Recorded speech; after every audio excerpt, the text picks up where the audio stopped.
En ce moment même, il y a une course invisible mais absolument acharnée qui est en train de se jouer. Et l'enjeu, c'est rien de moins que le contrôle de la technologie qui va définir notre siècle, l'intelligence artificielle. Et dans cette course, eh bien, chaque nation joue son avenir. Non, ce n'est plus du tout de la science-fiction. L'IA, c'est déjà le moteur qui est en train de tout transformer, que ce soit la découverte de nouveaux médicaments ou la gestion de nos économies. En fait, c'est en train de devenir la nouvelle infrastructure essentielle de notre monde. Mais au fond, la vraie question, c'est celle-ci. Qui va écrire les règles du jeu? Parce que le pays qui définira les normes de l'IA, il ne va pas seulement dominer une technologie, il va exporter ses propres valeurs et son influence au monde entier. Alors, dans cette arène, on voit principalement deux philosophies qui s'affrontent en Occident. D'un côté, celle des États-Unis, qui est très axée sur l'innovation privée, et de l'autre, celle de l'Europe, qui, elle, cherche une voie différente. Et leur confrontation est déjà en train de redessiner l'échiquier mondial.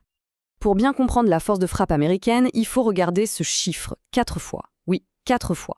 C'est l'investissement privé dans les startups d'IA aux États-Unis comparé à un pays comme la France. C'est pas juste un peu plus, on est carrément dans une autre dimension.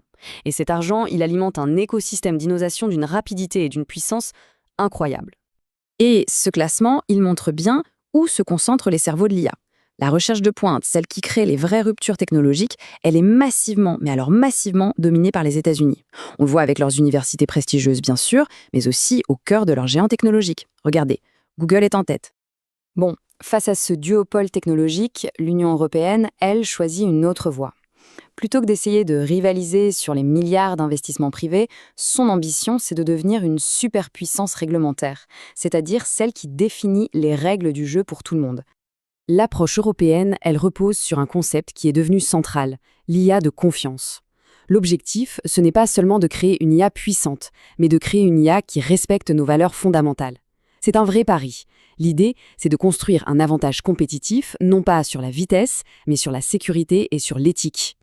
Et pour que cette vision devienne une réalité, l'UE a déployé un véritable triptyque législatif. On a d'abord le Digital Markets Act et le Digital Services Act, mieux connus sous les noms de DMA et DSA, qui visent à réguler un peu la puissance des grandes plateformes. Mais la vraie pièce maîtresse, c'est l'AI Act. C'est le tout premier cadre juridique complet au monde pour l'IA qui classe ses usages selon leur niveau de risque.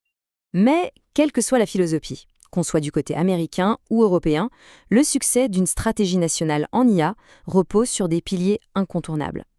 Pour rester dans la course, certains ingrédients sont tout simplement indispensables. Le premier pilier, le nerf de la guerre, c'est bien sûr le talent. L'IA, c'est avant tout une bataille de cerveau. L'Allemagne, par exemple, a réussi son pari de créer 100 nouvelles chaires de recherche. Le Canada, de son côté, mène une politique très agressive pour attirer les meilleurs chercheurs du monde. C'est simple, sans les experts, il n'y a pas d'IA. Le deuxième pilier, c'est la puissance de calcul. Les modèles d'IA d'aujourd'hui sont des monstres de données et ils exigent une force de frappe informatique colossale. L'Europe l'a bien compris avec son initiative EuroHPC et la France se positionne pour héberger un supercalculateur de classe Exascale. Pour donner une idée, c'est une machine capable de faire 1 milliard d'opérations par seconde. Maîtriser ces infrastructures, c'est devenu un enjeu de souveraineté. Allez, revenons un instant sur le modèle américain pour essayer de décortiquer les clés de sa domination. C'est une approche qui est vraiment aux antipodes de la vision européenne. Le principe fondamental du modèle américain, il est là. L'État ne se voit pas comme le chef d'orchestre. Non, son rôle, c'est d'être un catalyseur, créer les conditions idéales, financer la recherche la plus fondamentale, et ensuite, laisser le secteur privé innover, prendre des risques et commercialiser. Et cette philosophie, elle se traduit par ce qu'on appelle la light touch regulation, une réglementation volontairement souple, très légère. L'idée, c'est de ne surtout pas étouffer l'innovation dans l'œuf avec des règles trop strictes. On laisse un maximum de liberté aux entreprises pour expérimenter, quitte à intervenir plus tard si des problèmes apparaissent. Et voici comment, concrètement, l'État américain joue ce rôle de catalyseur. La National Science Foundation, qui est une agence fédérale, finance un immense réseau d'instituts de recherche partout dans le pays. C'est l'argent public qui sème les graines de la science fondamentale, des graines qui seront ensuite récoltées par les universités et les entreprises pour créer des produits innovants. Cette puissance académique, on la voit très très clairement au niveau mondial. Ce graphique, par exemple, compare les collaborations de recherche entre la France et les États-Unis.